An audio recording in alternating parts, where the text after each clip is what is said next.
Put your hands together for Ben Browder. Pop up because I realized sitting at the back of Billy's panel that, you know, if you're 2 rows back, you can't see anything.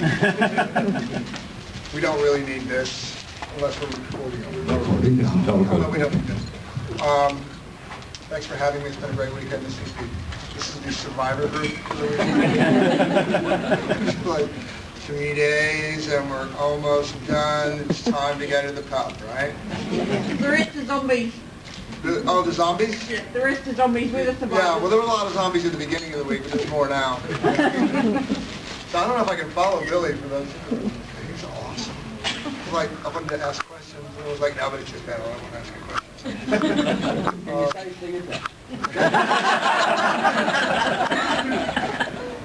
Well, there's a story for that. The way I say theater is I didn't grow up saying it that way, right?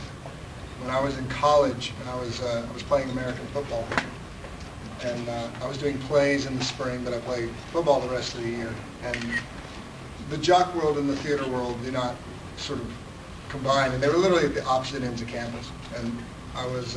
We've seen Blade. Yeah, it was pretty much like that. But this is worse than university. I'm there on football scholarship, right?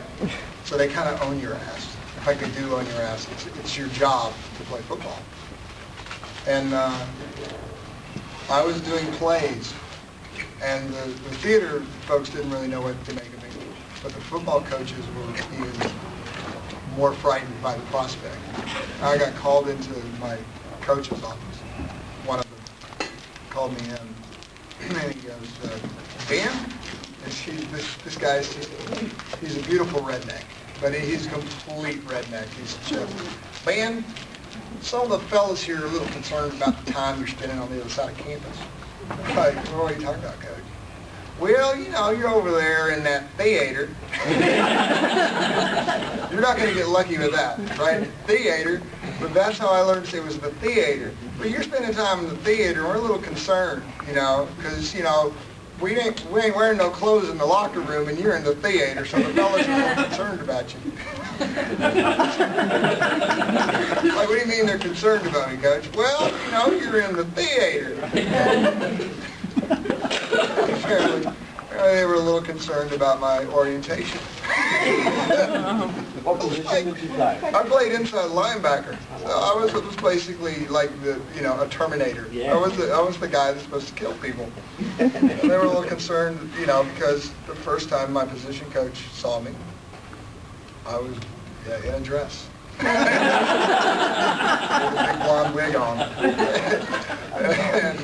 And in fact, I saw him a few years ago, and he said, you know, the first time I saw you, you were in a dress with a big blonde wig on, and I thought, this can't be a football player. So, yeah, no, so, but if you try it 5 times, theater, theater, theater. See, it's not getting anywhere.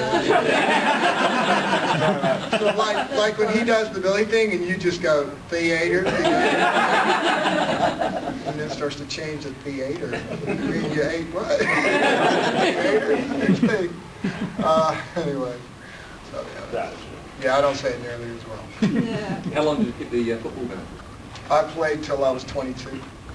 And then that was the end of my capacity.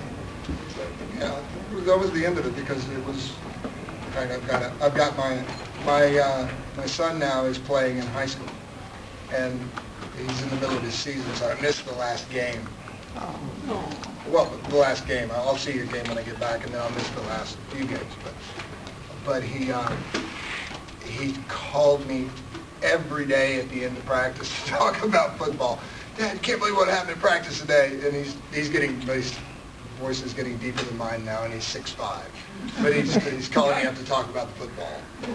Dad, yeah, we did this, and I'm in the game, and literally for 2 hours at the end of every practice, he has to talk about it and talk about it. I'm like, oh man, he is obsessed. And in order to play that game, you have to be obsessed. You really, at a certain point, by the time you're, well, in the States, by the time you're, say, 17, 18 years old, you're down to a rather high level of football. If you're not obsessed with it, you don't just love doing it, you're not going to play past the age of 18. Do you not have sort of a social second grade, third grade, fourth grade type? Yeah, no, there's youth football and No, as an adult, like we have Semi-pro. Third-degree concussion. No. I had a lot of those. Grade of football that's still. No, Like semi-pro, I think. There's very few insane people that play club football, but it's the discussion. Everybody looks at American football and goes, if you're familiar with rugby and you grow up with that, you look at it and you go, oh well, that's a game for sissies. They got all those pads on. Every guy that played my position while I was there had surgery in college. In 4 years, every single one of us, and there was probably 10 guys. They all had surgery. I had surgery. Everybody had surgery. My roommates, I had 3 of them. They all had surgery of one type or another. So knees, shoulders, necks, everything. The average career in American football in the pros is 3 years because the body can't handle it, and they get so big and so fast. It's just So the good thing about it was, and which is where I kind of went with my son as we were going through this. I went, it's good that you're learning this, that you're learning how to be obsessed, that you're learning how to endure, because it is a game of endurance. Because in the real world, at least for if you're going to be an actor, you have to be obsessed. You have to be obsessed with the craft. You have to be obsessed with getting jobs. You have to be obsessed to stay in the business at a certain point.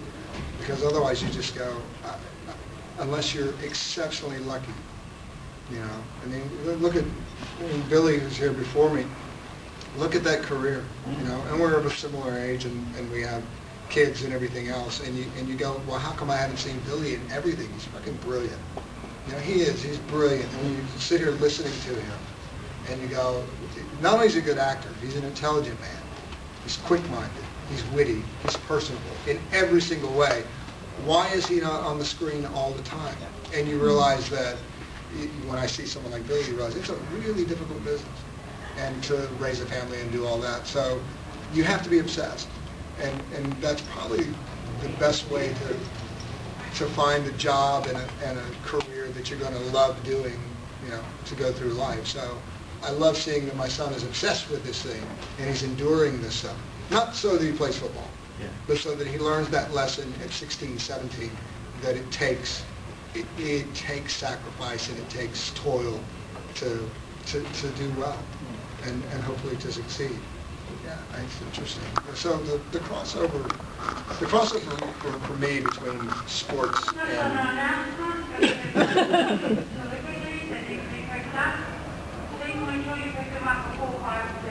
Alright, there's pictures of this.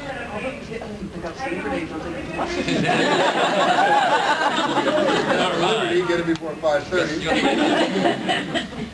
Yeah, but to understand that at an early age, that it's going to help you in life. It's not about that immediacy, but not those lessons. And so football or sports in general, that crossover between being an actor and being an athlete feels to me the most natural thing in the world. Yet those worlds, the artistic world and the sporting world, somehow think that they're very different. Yeah. And they're not, because the greatest sportsmen, the greatest athletes are incredibly creative. And that's what they'll say about, oh, they're just creative, they reinvent the game, right? And it's a very creative process. When I was playing football, I was telling little stories to myself the whole time. I was convincing myself that I was this monstrous individual. I was playing a role. When I was playing football, I had a role, and I used to keep count of the guys I sent to the hospital. But that's what I was doing. I was playing a role. I wasn't like that in real life. I worked as a bouncer, but that was stopping fight. But I wasn't a violent person. But on the football field, I was this violent person that, that sort of, the crossover to me always seemed natural. And I couldn't understand, really, because I'd been doing theater since I was theater. I've been in theater since I was like 12 or 13 years old, and I couldn't understand why these two worlds didn't understand that you're two sides of the same coin. It's performance. I'll let someone else We answer. did Giants. Let's have a conversation. Somebody ask a question. Ben, you were saying that, to be in the industry, you have to be driven, very similar to sport, but also I use the word obsessed. obsessed. Yeah. But some of you also said that there has to be an element of good fortune involved in that. Yeah. What are some of the good fortune, preparation meets opportunity kind of moments for you? I've been lucky for a very long time. In fact, if I look at the good things in my life, I for the most part attribute them to being lucky. Whether it be my wife, my kids, my career, the places that I've been. There seems to be an element of luck in all of the good things that have happened, at least from my perspective. When I was young, I had a friend whose mom was a talent agent, and so I was doing commercials starting in 1970. So I was in front of a camera when I was 6 years old, on and on. And then I had another friend who, come on in, we're just having a conversation. And I had a friend when I was 13 who was in the theater. He said I needed to take a theater class with him, so I did that, and I started doing plays, right? So I was doing plays from 13, 14, 15, and I was still doing sports at the same time. But I would have never done a play. It's not what jocks do in the South. It's not what manly men do. And then I went to a college, a university, great university, but it was a small university, and it had a small theater department. And I went over to audition for the spring play because it seemed like a good idea. And I was incredibly lucky because it wasn't one of these programs that only used their majors in roles. So I went over, and I'd done South Pacific in summer theater before, when I was in high school. And they were doing South Pacific, so I already knew the play, and I knew which part I wanted to play. And I went over, and they were surprised that there was a football player auditioning in the school. That's insane. They've never had a football player on this side of the campus, much less a linebacker. And so I walked in, and it was just dumb luck, and they said, so you'll take any role? And I said, no, I want to play the Villas. And they went, or Cable. It was in South Pacific. So I listed, the two leads I thought I could play. And it was one of these directors that went, yeah, sure, this will be really interesting. Probably as much as anything else, so I did the play. And then when I was finishing college, I signed up to take an English class in Shakespeare. Because as my son has discovered, poetry and Shakespeare works with chicks. Or at least it broadens the net, If you're tired of cheerleaders, write a little poetry.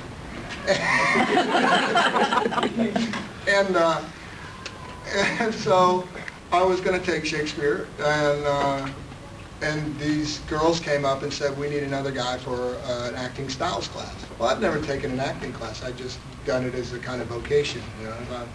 I made money as a kid making commercials. I'd done a film when I was little, and I had not considered acting as a career. But these girls bodily dragged me, and made me change my course and take this acting styles class. I didn't know what acting styles was, really. But we were doing Shakespeare. And members of the RSC were on tour. And they would come in, and so they had a play that they would produce with like 6, 7 actors. They did a series of plays. But we were doing scene work with members of the RSC. Well, if you're I'm in South Carolina at this point, but in South Carolina, and you got the RSC there. And I'm doing this scene, and I was working with the girl who was the lead in The French Lieutenant's Woman. And I was looking at this girl, and she had like purple eyes. I'd never seen eyes like this. And so I fell in lust with acting at that moment. And we did this scene, with acting, but we did this scene from Henry V. And it was just, I'd never experienced anything like this. And I came off stage, and then one of the members of the RSC got up, and he did the scene with, one of the girls in the class, and looked at what he did. And we talked about it afterwards, and he said, oh no, what you did was better. And I said, no, you hear me. No, he said, you did a better job than I did on that scene. I was like, no. And so I went, well, you know what? Let's go for a beer, right?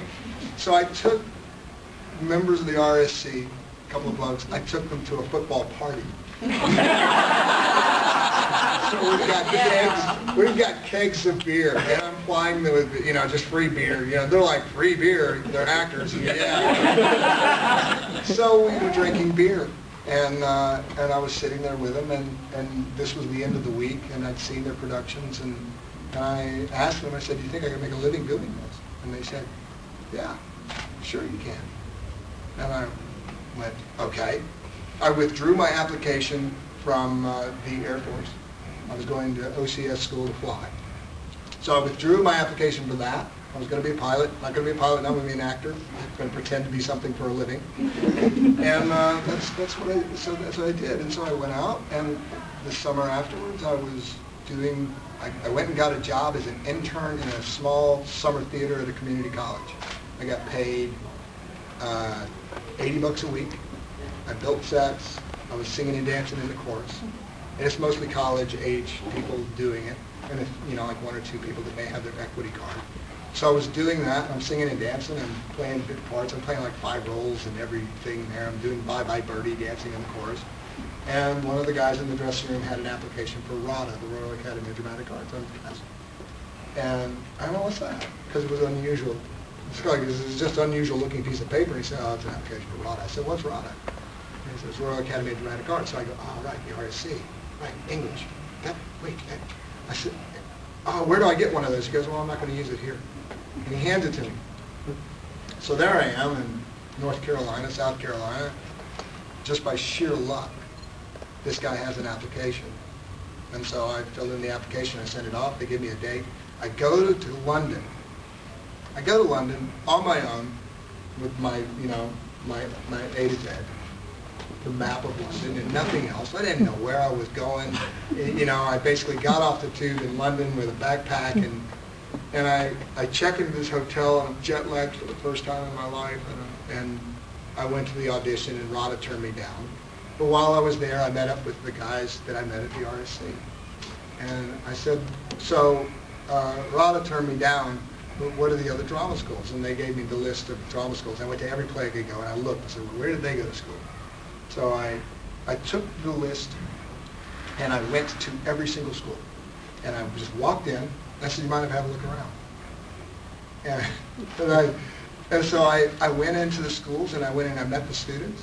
I literally walked in, and I saw Clive Owen, if you know who Clive is. He's a friend of mine now. But I saw Clive in a student production at RADA, and I met this girl she's famous now, and just had tea with her, and we went to the theater together, and I went to all the schools, and went, I like this one, I like this one. I grabbed the applications, filled them all out, and auditioned for like a bunch of different drama schools, and got into a few. But Central was the one that I went to in London. And it's a chain of events. So then I go to Central. So I got into Central, I go to Central, I meet my wife at Central. I marry my wife while I'm in Central. She's the one, she was in a play in the West End that was transferring to Broadway. I got in that play because I had been the last play I did at Central, Judi Dench, came to the school. She's a graduate of Central. A lot of great actors came out of the school at that period of time. And it was really the one I wanted to go to if I couldn't go to RADA, right? And so I went to, Judy came to talk to us, right? And so she's talking to the students, and she's, having this conversation and talking about her time at Central and what she's doing, and she's directing now. She's directing Kenneth Branagh. And it's Judi fucking Dench. And the English being polite as they are, she's talking about directing, and I'm the loud American, and I sit at the back, and you're taking questions just like this, and I raise my hand and I say, excuse me, do you think you'd be interested in directing here? And she stopped. She looked at me and went, I think that'd be fun. And so she directed my last show at Central. And Peter Hall, who was her director at the National, was directing the show that my wife was on. So she had words with Peter and said, you're transferring to Broadway, you need to see this kid, because that was my last show. And she's just a wonderful lady. I mean, 3 years afterwards, I'd gone in to see her backstage, And she was like, come on in, and I was like, dude, look at this. So that's how I ended up, going there, and I went there, and I'm, So you never got agency James and Bond? everything. You got James Bond? No, I mean, obviously there's probably bad luck somewhere. But it's a chain of events to which, maybe I'm like rewriting history and just seeing the threads. I'm not going to imply meaning, but when you look at, your life and go, wow, it turned left instead of right. And that's luck in large part. I know people believe they make their own luck, but I believe that I'm lucky. My wife, when we were having discussions and you're struggling and you can't make your rent, I literally had been to the point a number of times where we have no money. I had no money and 2 kids. 0 money. I could not pay my rent. It was Christmas. Christmas, and I've got 2 babies, 1 3 and another baby in nappies, and we were visiting her parents who were living in France at the time, had no money. And I'm thinking, it's Christmas, I have 2 kids, no money, I can't pay my rent when I get back to LA. There's no way, I can't. I don't know what I'm going to do. I've got to prioritize.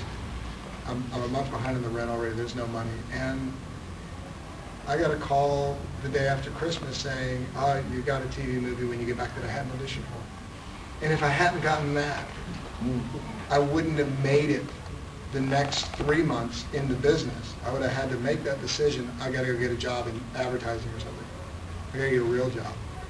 I couldn't have made it. A real job, selling things, vacuum cleaners, whatever, I gotta go do that. If I hadn't gotten that, which I had nothing to do with, I wouldn't have made it to June at all, which is when I got Farscape. That's just how life is. And so, I admire these people that have bludgeoned and fought their way and achieved stuff, surely through genius and hard work.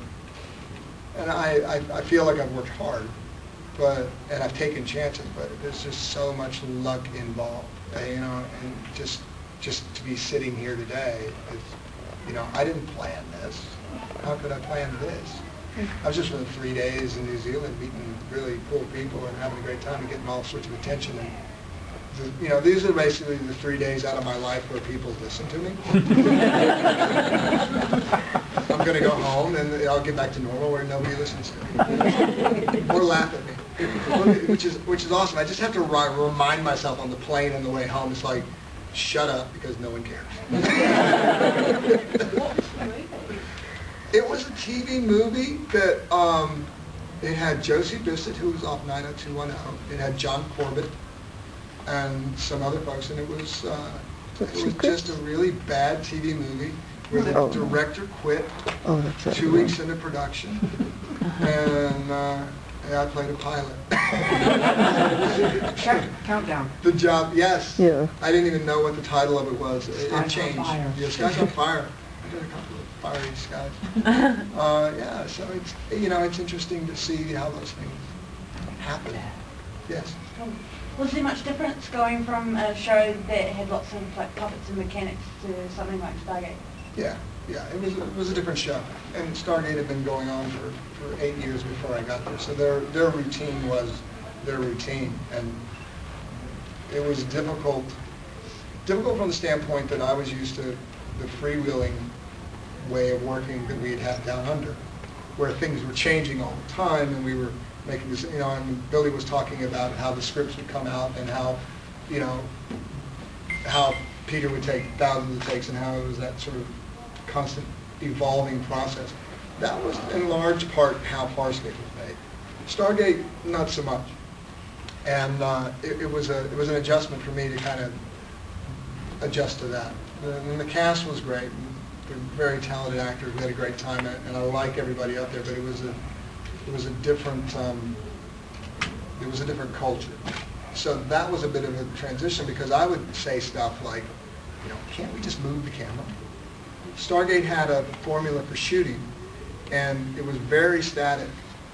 from my eyes, from my down under trained eyes. It was a very static style of shooting, old school style of shooting. And I went, why are we doing this?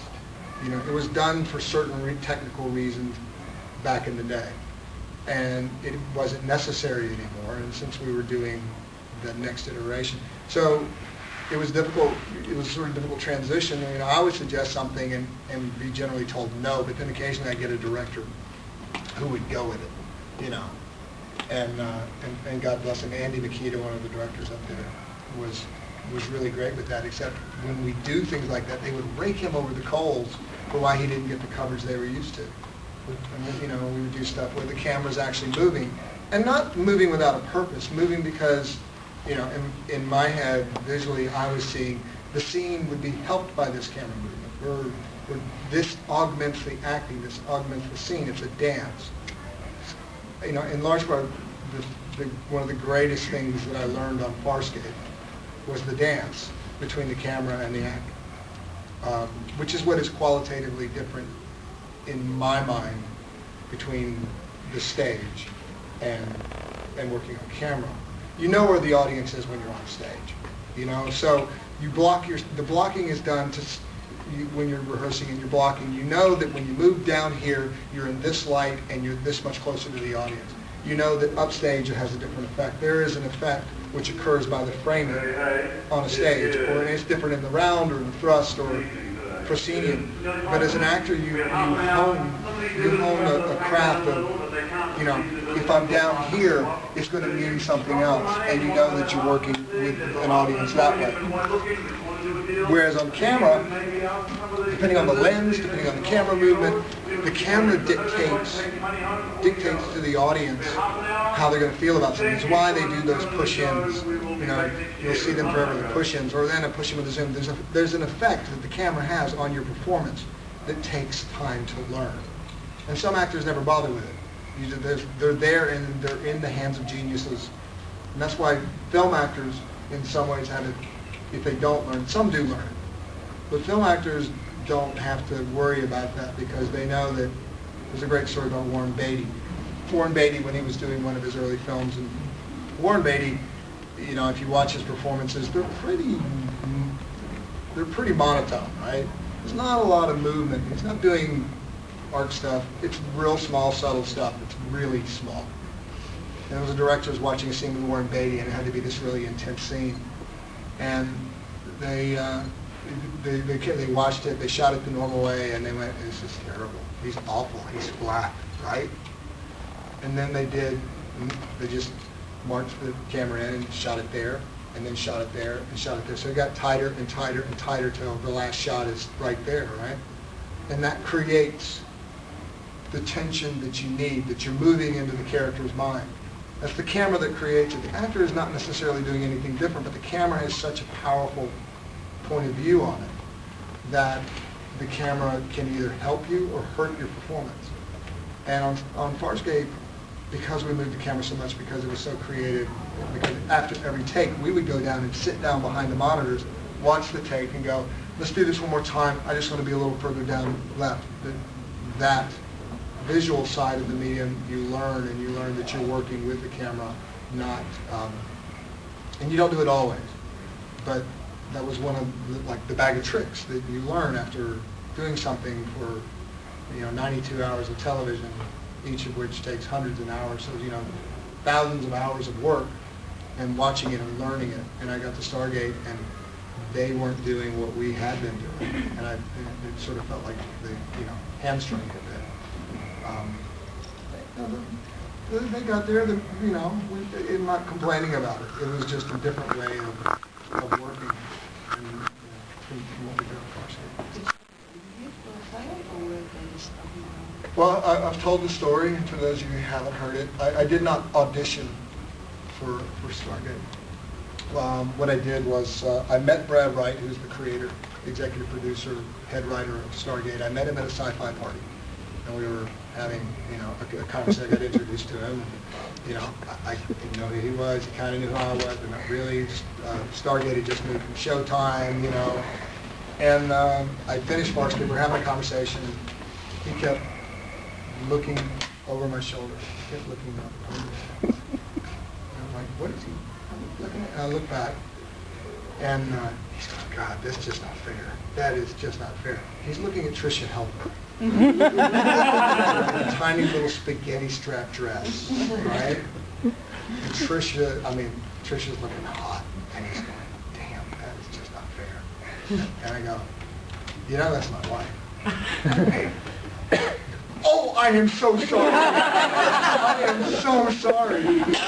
Oh, wait, you're fucking with me, right? Trish, you my wife? She turns around. Hell yeah, I'm your wife. I am so sorry. That was not respectful with you, man. She played my wife in a movie. That's how I got Stargate.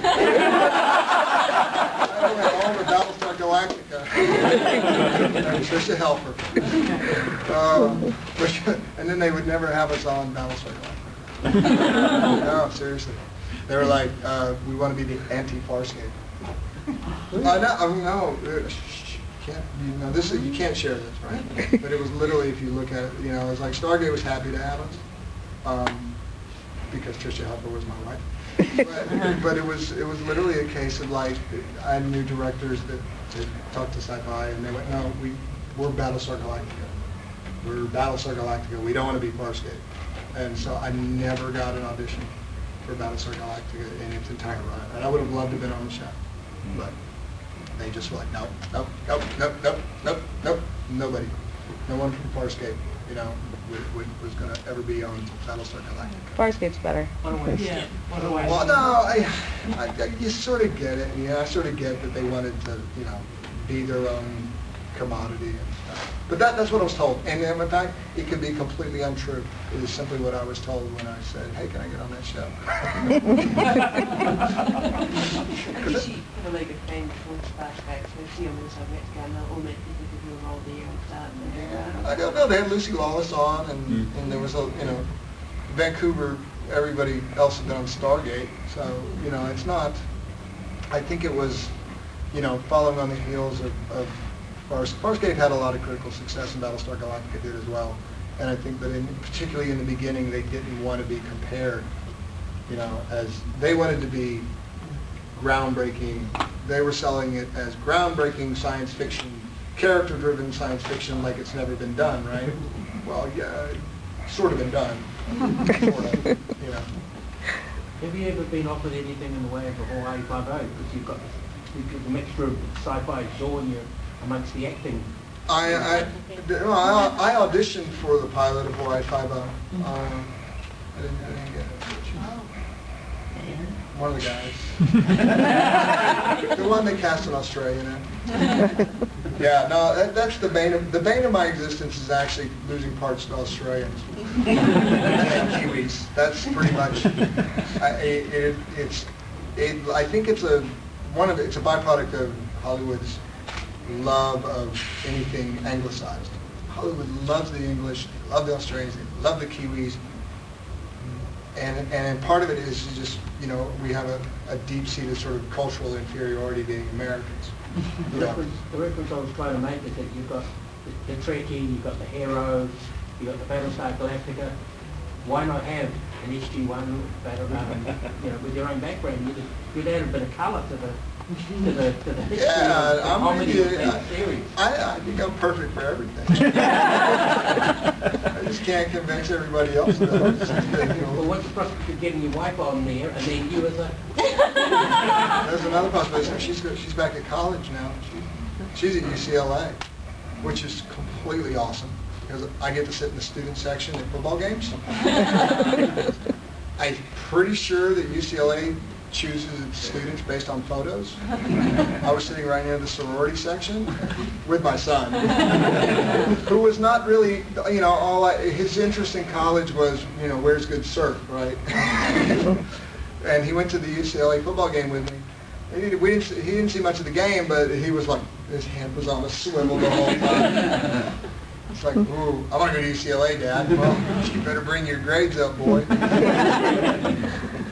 What are you working on at the moment? Well, I'm working on, getting to 6 o'clock. And then I'm supposed to go back. I am going to go back. I haven't signed the contract yet because I got offered while I was away. I'm going to go do a horror film in Louisiana. Is that something you thought about doing? Horror movie? I don't think about it, man. It's not a genre. But no, I didn't. I don't love horror films. I like a good horror film.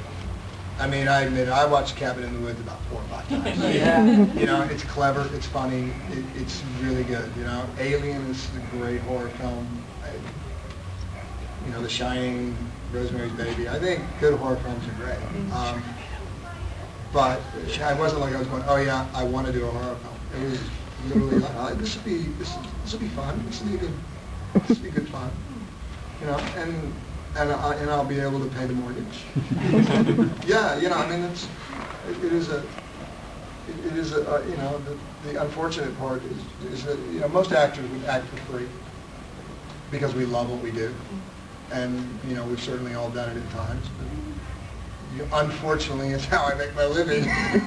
So it's literally like, yeah, you know what? This is good. This is great. Let's go to work. I like working, and I certainly voluntarily took some time away from it for probably 2 years, where I literally was like, I won't work out of town. I can't, for a number of reasons. Some, all of which had to do with family, which is more important than anything. But it's a good time for me to be away, and I'm happy to go to work. So I don't have like scripts pouring in going, well, would you like to work with Mr. Spielberg next week? That's not my life. And I know people. I know people and have friends who literally, it's like they're in that world. It's like, yeah, I'm reading through scripts. I would call with the director, trying to decide whether to do it. Wow. That's too much pressure. Yeah, yes. The universe isn't putting me in that position because I have trouble. I'd start to fall in love with the sound of my own voice. Yes? Whether your role is like a one-off, like the thing you did with Doctor Who or Arrow versus Farscape and Stargate, does how you set into the role change? Like, because with Farscape you knew you were on it for a long one, but you just get offered like single episodes otherwise. Yeah, I don't know how different, the actual process becomes different. When you come onto a show, the first thing you kind of have to suss out is what is the mechanics. How do they shoot? How do they like to work? Some places want to rehearse, some places don't want to rehearse at all. Somebody wants you word perfect every time. Some places it's like, yeah, we're going to move this, we're going to change this line's changing. So the first thing is, okay, where have I landed and how do they do things? Which you have to suss out really quickly. As far as the role goes, I don't know that I radically changed the way I approach roles. At a certain point, it's kind of like riding a bicycle. It's like you don't think about the process. The process is something I've been doing for 40 years, right? There was a period of time when I was studying where my process, I was literally trying to figure out a process. I would write stuff down all the time. I had copious notes about how to act. This would be good. Try this, And then at a certain point, I abandoned it, and the process became what I do. And I couldn't tell you what it is. Sometimes it works, and sometimes it doesn't. There's people who believe thoroughly in a methodology about acting, and sometimes they're more about their methodology than they are about the scene or the story. It's literally all about them. It's all about them. It's all about what their drama teacher or their theater teacher or their guru told them to do. This is how you do it. I don't believe that there is one way. I think everybody has a unique way to approach it.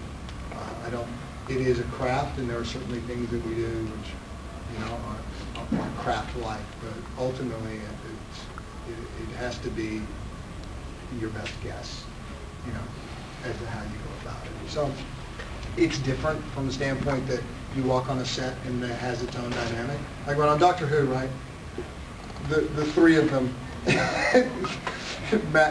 Matt and his cohorts, they were so, it was like showing up to school and it's the third year, and they've been together like this for 3 years. They had an internal language. They joked around all the time, and they were in a bubble. They were literally in a bubble with each other. And I was riding in the car with them. About the third day I was riding in the car back to the hotel. We were in Spain. And we were riding in the car, and they're still going on, and they have these in jokes, and they're just yakking about all the same stuff. The rest of the driver, oblivious. I'm back there, oblivious. They don't even know the rest of the world exists because they're like schoolmates together, you know. And I just said, "Boy," I said, "You know, you guys have spent way too much time around each other." And Matt turned and went, "You know, you're right." And then they went and got another doctor. So, That's your fault. it's my fault, really. The 12th doctor doesn't work out, it's all my fault. Which is kind of like how it is at home. So that's Any other questions? Do you want to share us a Chris Judd experience? When you read from a papers from About what? Chris Judd. Oh, Chris Judd. He's been here, he should have viewed himself. Yeah, I mean, anyone who's had any experience with Chris Judd usually has a Chris Judd story. Yeah. Chris is a really smart guy. He's very, very bright, and he's an interesting guy. He is a man of great excess, and you know he's a man of excesses, and I'm amazed that he's still in one piece. And it's, you know, it's sort of beautiful from that respect. You just sort of go, oh, there's the reason why he is as interesting as he is. And to a certain degree, I think that, you know, playing Teal'c for so long, he's a much better actor than he really was allowed to show his range as Teal'c. I mean, he did it all in small ways, but he's a great comedian. He's a very bright and funny guy. I hope eventually someone hires him and allows him greater range than he got to show as Teal'c. Not that Teal'c's not a great character, and they gave him lots of stuff. It's just that there's a lot more to him than Teal'c, you know. Which, if you've been at a convention, you've experienced. And if you've been at a bar or in a small space with him, you've experienced.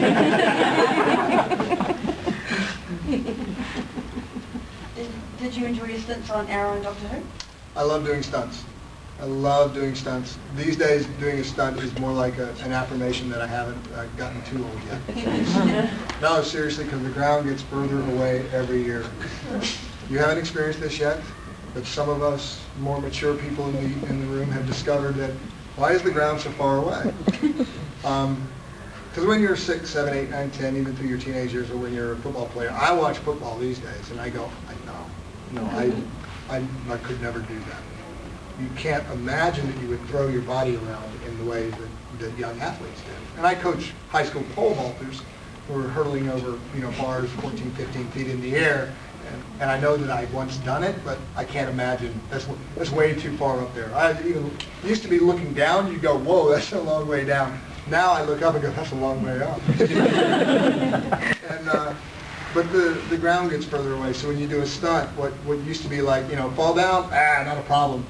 Nowadays I kind of look at it and go, fall down, oh, yeah, how's that going to feel tomorrow morning? Am I going to get hurt, you know? Am I going to get hurt when I hit the ground? I never thought it would start.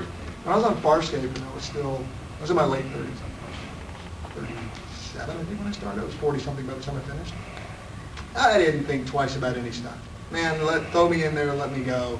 You know, the production company literally sent memos out to keep me from doing certain stunts. And I only didn't do 2. But one of them was jumping off the cliffs at Maruba, 120 feet into the ocean.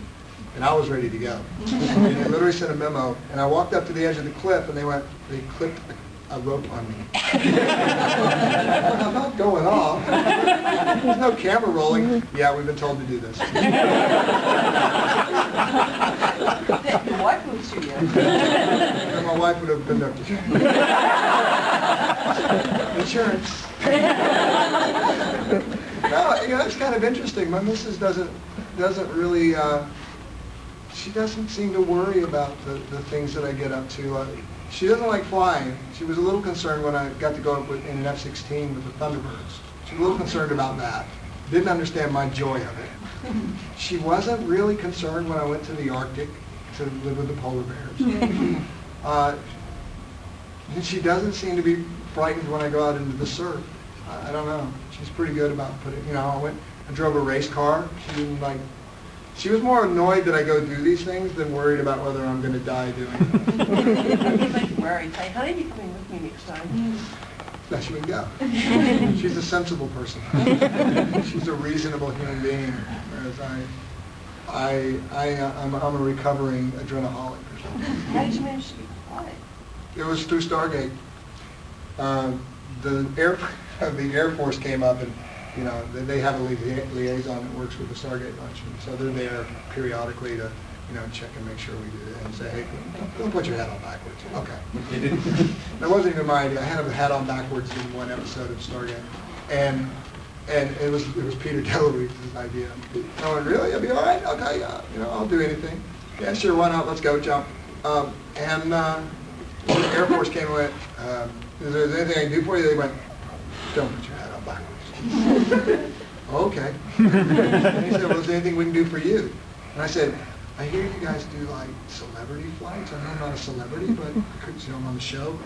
Is it possible for me to go up in with a pilot? And he went, I don't think it's going to happen. And then 6 months later, I was at Dallas Air Force Base with the Thunderbirds going upside down and pulling 9Gs. And, literally, I dined off that story for ages. I was so stoked about it. I'm sitting in the back of this plane, and I've got controls. It's two-seater F-16, single engine. And they'd already aborted one takeoff because of mechanical issues. And I'm sitting in the back of this plane, and I'm going, yeah, I got 2 kids. Should I really be here? And then they kicked in the afterburners. I went, yeah! They take off out of Dallas, go straight up. Literally points the plane straight up. I mean, it's the best amusement park ride ever. Go straight up and then turn upside down over Las Vegas. So 10,000 feet straight up and then turn upside down, and you just hang there, right? And it's just a lap belt. You imagine it's like a 5-point harness like you'd have in a race car because it's really dangerous. No, it's a lap belt. So you're literally hanging from your lap belt. There's flies and dust and stuff falling into the canopy, but you're looking at Vegas upside down. And then he turns it over, we fly out over the desert, and he proceeds to do everything that aircraft is capable of doing. It was awesome. Actually, I'm very happy because back when we actually had meatballs, my husband was a photo pilot, and the mates that hate the celebrities out, got instant shot. If they were not very nice people, they would turn the air conditioning up, so it got quite warm in there, and we did a manoeuvre, and guaranteed that puke every time. The puke rate is about probably 75 to 85% with everybody who goes up in those planes for the first time if they're not used to it. I survived it. Joe Flanagan did not. Okay, and you can't tell this story. I can't tell this story because I don't want to sound like I'm bagging. No, just don't even record this. Because I don't want to sound like I'm bagging on Joe. But, I came back from my flight and Joe was there with me and he went up next, right? And when you come out of the plane, right, they give a report, and they say, how did you go? And they go 9.2 Gs, which means we pulled 9.2 Gs, right? So I thought this was a normal thing. And we land, and they got a camera crew there, and they're like, how was it? And you go on, that was the best thing ever. You got the best job, everything else, right? Well, so I'm sitting at the base when Joe's out, and they go, how'd it go? And he goes, yeah, it was a solid 10-13. That meant that the occupant puked. Don't send the camera crew out. Joe's getting out of the plane, and he is green. Vomit down the plane. Depending on when you vomit, you may be upside down. Literally, when you get on the plane, they hand you bags. They're like, here's a bag just in case you're going to feel sick. Don't throw up in the mask. Well, Joe threw up in the mask. They were pissed off. He had thrown up in the mask. It was everywhere in the plane. They got to clean it out now. So really, it's like one of those things. Like if you ever fly to the F-16, in an F-16, Someone's probably puked in the seat before you. What's that smell in there? Oh, that's a celebrity. They smell like puke. Were you glad you went first? What? Were you glad you went first? I was really glad. I felt bad for Joe, and Joe loved it. Don't get me wrong. He was like, "Oh, well, that was awesome." And he was, but you know, so I couldn't. You can't tell me. But I told you guys, you have to not. I trust you, right? I'm trusting you with a lot of information. This is why it's a VIP. Twittering this, right? It's like you can't repeat anything I say. I'm giving away state secrets, you know. I would never tell a group any larger than this, but seriously, how was Ben's panel? We can't talk about it. Because there's no telling what I've said that could come back to bite me. Or go on a t-shirt. Or end up on a t-shirt, yeah. I love celebrities, they smell like puke. My new con shoot. What led you onto the Arrow set, as in casting and production? I auditioned for the pilot. I auditioned for the pilot for the part John Barrowman plays. Oh. And they chose John because he's prettier than me. No, I actually I auditioned and then I talked with the producers. They were Farscape fans, and we had a great meeting and great read and everything else. And I said, and they said, "Why are you growing that mustache?" I said, "Because I'm going to do Doctor Who." And so they were shooting the pilot while I was shooting Doctor Who. And so I'm not saying I would have beaten John Barrowman. I would have kissed him. I did. But it was, you know, and so I guess they said, "Hey, let's have Ben up and let's kill him." My one great talent is death. I die like the best of them. I'm basically, yeah. I may actually secretly be a stuntman, because you know, it's like these old actors who are stuntmen. They've died thousands of different ways, and that maybe I missed my calling. I should have been a stunt guy. What's your favourite way to die then? Oh. Oh, wow, what's your favorite way to die? Every death is different. They're all enjoyable in their own way. No, seriously, I'm not a big fan of being hung. I gotta say, being strung up, then hanging with a wire with the rope around your neck, that's not real good. You know, you turn blue, your tongue sticks out. I'm not like that. Radiation's not bad. You know, just can have a slow, quiet death. That's good. Being shot isn't always a pretty good death, depending on, you know, where you get shot. Not the face, not the face. Yeah, I haven't had a whole...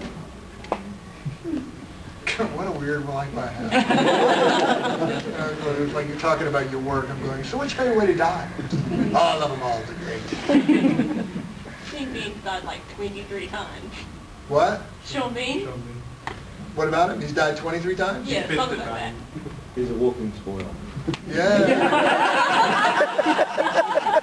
23 films and died in all of them, and 2 haven't come out, so you're dying in the next 2. Yeah, I don't know how many times I've died.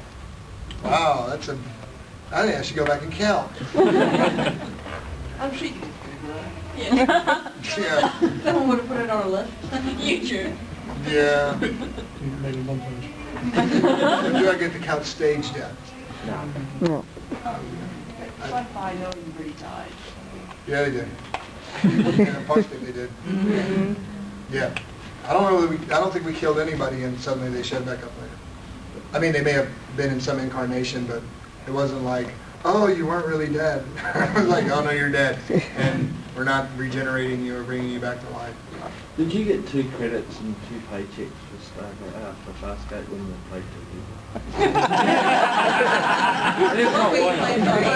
You know what? I was, 3. I had 3 at one time. Oh, that's right, yeah. 3. The answer is no. And I thought about it too. I was like, well, wait a minute now.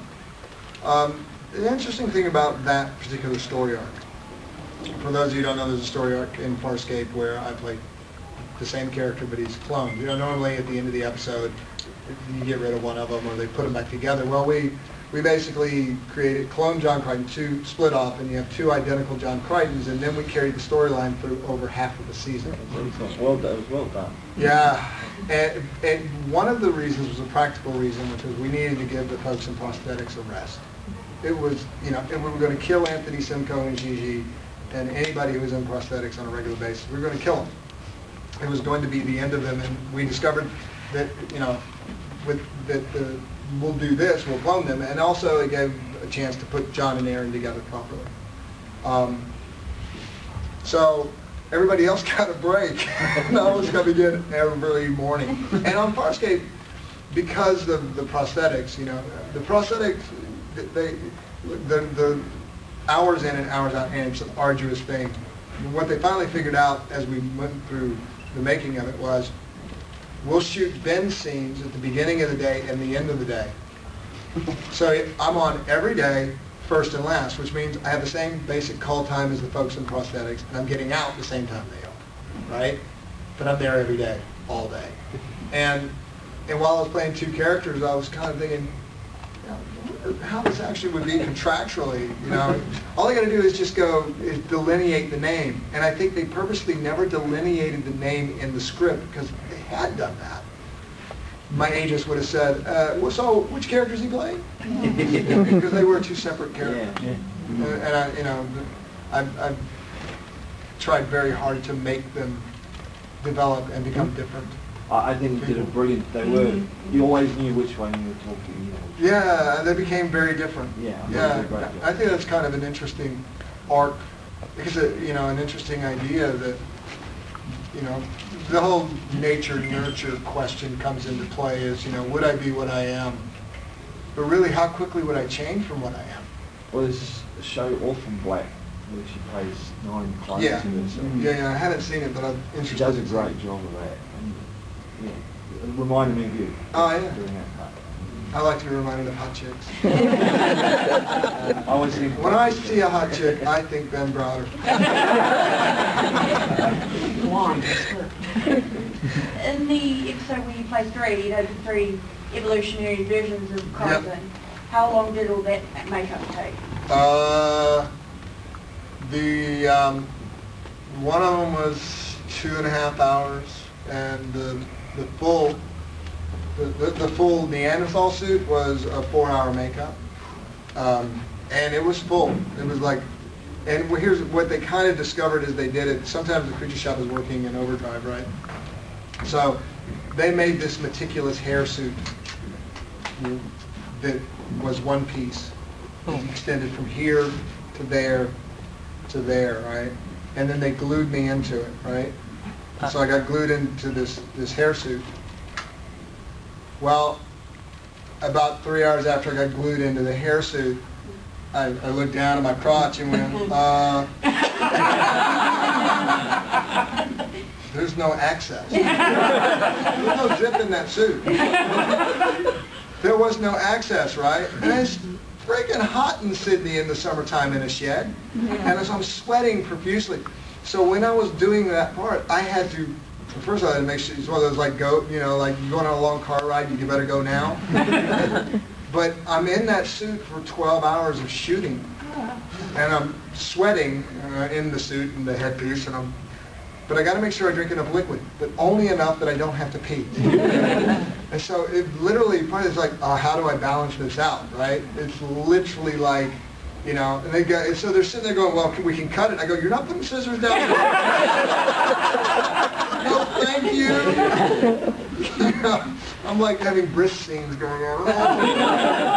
You know, this is not going to happen. Just take the scalpel away. I'll pee in the suit. Which, you know, I know people on Farscape who peed in the suit. It's like, you know, they reached that point in the day and they made that suit without access, and somehow they just didn't think about it. It's like, how did you not think about that? But there was a couple of people that like ended up having to pee in the suit. And they're not in the surf where it's going to rinse out. Billy Boyd asked me, he said, do you pee in your wetsuit?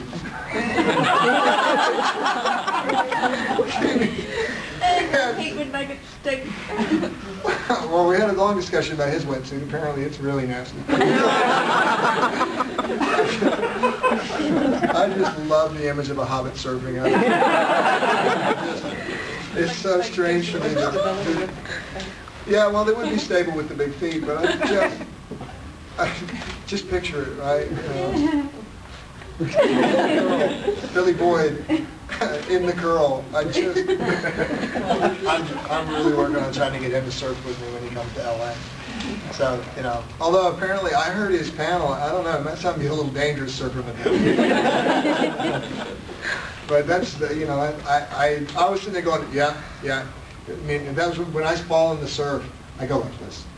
I cover up because anything else, like when I was working on Farscape, I broke a rib surfing. But that's okay, because, you can't see the rib, right? I broke a rib, I got cut, my skeg cut through my wetsuit. I had, a big old slash on my leg. That's okay. It's just anything, right? But you break your pinky.